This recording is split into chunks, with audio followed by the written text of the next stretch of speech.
আজকে কথা বলবো বাংলাদেশের মোস্ট ডিমান্ডেবল একটা ফ্যাক্ট নিয়ে। ওইটা হইতেছে আমরা কিসের জন্য পড়াশোনা করতেছি। আমরা কি চাকরির জন্য পড়াশোনা করতেছি?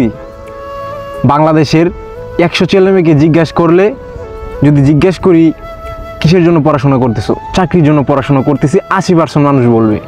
আর 20% মানুষ অন্য কিছু বলবে, ব্যবসা, হ্যাঁ, ফ্রিল্যান্সিং, এই সেই হাবিজাবি।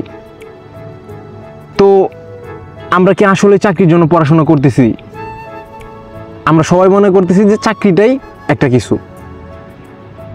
আসলে চাকরিটা, আমরা পড়াশোনা যদি চাকরির জন্য করি তাহলে পড়াশোনা হইবে না। একাদশ শ্রেণীর বাংলা প্রথম পত্রের বঙ্কিমচন্দ্র চট্টোপাধ্যায়ের একটা গল্পে, প্রথম যে গল্পটা, ওইটার মধ্যে একটা কথা বলা হয়েছে, দেখাচ্ছি। এটাতে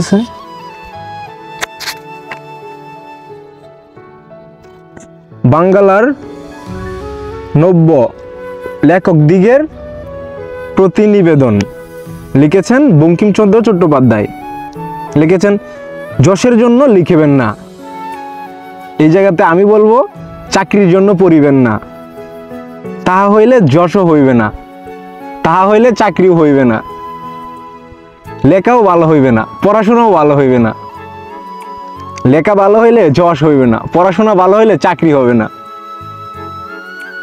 তো চাকরি যে বিষয়টা, চাকরি বাদ, চাকরি আমরা কিসের জন্য নিব? পড়াশোনা করে চাকরি, নিজেকে একটা জায়গায় প্রতিষ্ঠিত, এরকম চাকরি ছাড়াও কিন্তু প্রতিষ্ঠিত হওয়া যায়।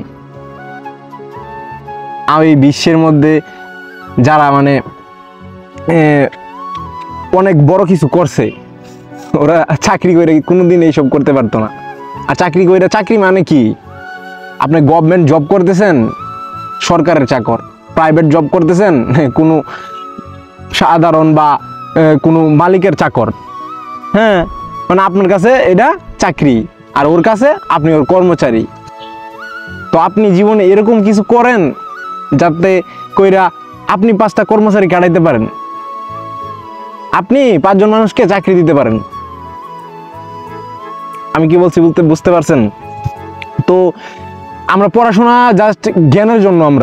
আপনি যদি এখন বর্তমান বিশ্বে চাকরির জন্য বলেন যে পড়াশোনা করতেছি, তাহলে ওটা ভুল, তাহলে আপনার ধারণা ভুল। তো আমরা পড়াশোনা করতেছি, পড়াশোনা করতে থাকবো, এর পাশাপাশি কোনো একটা স্কিল অর্জন করব, যেটা দিয়ে মানে জীবনে পড়াশোনা শেষ করে একটা কিছু করা যায়। আর চাকরি দিয়া কিচ্ছু হইব না, চাকরি দিয়া কিচ্ছু হইব না।